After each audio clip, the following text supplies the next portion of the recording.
Police probe a sudden death in the city yesterday, and the St. George family raises more questions than answers surrounding their loved one's reported drowning.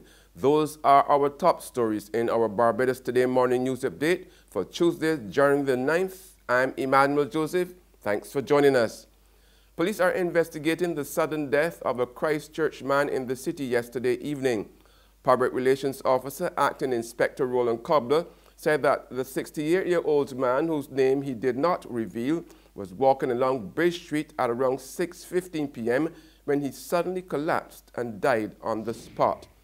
Meanwhile, the family of the latest reported drowning victim is raising more questions than answers surrounding the death of their loved one.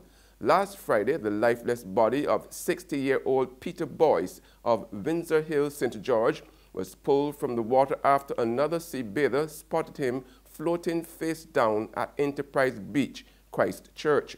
But yesterday, Boyce's distraught sister, Eudora Boyce, created more mystery behind her brother's death by asking why he went to the beach for the first time in his life. Even though she acknowledged that he had a mental history, Eudora told Barbados Today her dead sibling was not acting out of the ordinary nor seemed depressed in the days leading up to his death. Police are continuing their investigations into this tragedy.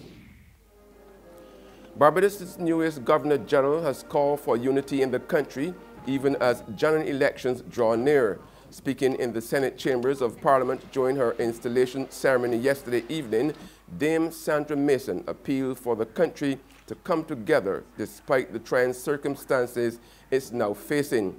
The country's second female head of state and 8th Governor General told the audience that included Prime Minister Francis Stewart and Chief Justice Sir Marston Gibson she was concerned about the trends she has been noticing of late. While the country was installing the Queen's official representative here inside the halls of Parliament, Barbadians on the streets nearby were having their say about whether or not the island should create its own head of state by way of a Republican government. Republicanism, which goes back almost 20 years under both administrations, seemed not to appeal to most of those interviewed. For the majority of them, it was neither here nor there, while others who favored it felt citizens should first be educated on the pros and cons, or the island should become more financially independent before going Republican. After nearly 8 hours of an island-wide power blackout yesterday, power was restored to Barbados last night. Managing Director of the Barbados Light and Power Company, Roger Blackman, explained that the outage was caused by an explosion at its Sewell Christchurch substation. Just after 2:30 p.m. yesterday afternoon, the island-wide blackout occurred, moments before the swearing-in of the island's 8th Governor General. Blackman said given where the explosion took place, it would take some time to investigate and determine how much damage was done. There's regional and international news after this short break.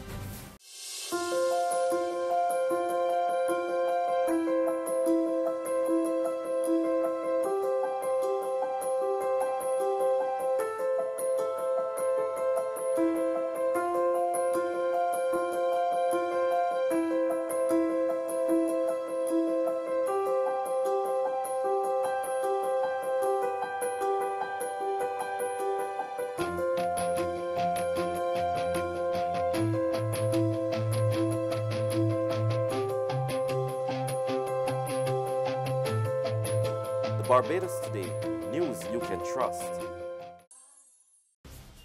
Welcome back with news from the region now. Out of Trinidad, it's sad news that the country's former president is dead. News broke yesterday evening that Professor George Maxwell Richards had passed away. Commentators say that as the holder of the highest office in the land from 2003 to 2013, he served Trinidad and Tobago with class and distinction, even as he remained grounded in his love for all things Trinidad and Tobago, especially carnival and soca music. Prime Minister Keith Rowley quickly expressed condolences to the family of the former president as the Twin Island Republic was plunged into mourning with flags flying at half-mast on all public buildings. Still in TNT and more tragedy, a schoolboy who was expected home after class on Monday afternoon will never be back. Some of his colleagues are injured and are in hospital. The taxi driver, whose car he was traveling in, will also never return to his family alive. They died in a fiery death in the vehicle when gunmen opened fire as the car passed in Laventille. The killings of 2018 continue unabated, following the killing of a man identified as Andrew Pereira in the Chumacak area last night. Mere hours later, gunmen opened fire on a car they thought had his killers, but in fact it was carrying school children. Investigators told TV6 News that the shooting occurred just after 3 p.m. as a taxi, a gold Mazda 323, was making its way up Pelican Extension near the Morris Marshall Recreation Ground, just on the border of Chumacak Laventille, when gunmen opened fire on the vehicle. The driver, police say, was carrying several school children in the heavily tinted vehicle, who they say he had picked up near the Success Laventille Secondary School. Sources say 2 gunmen continuously shot at the vehicle. 4 of the school children inside the car were able to escape. One was grazed by a bullet under his left eye and shot in his arm. The other 3 were not hurt.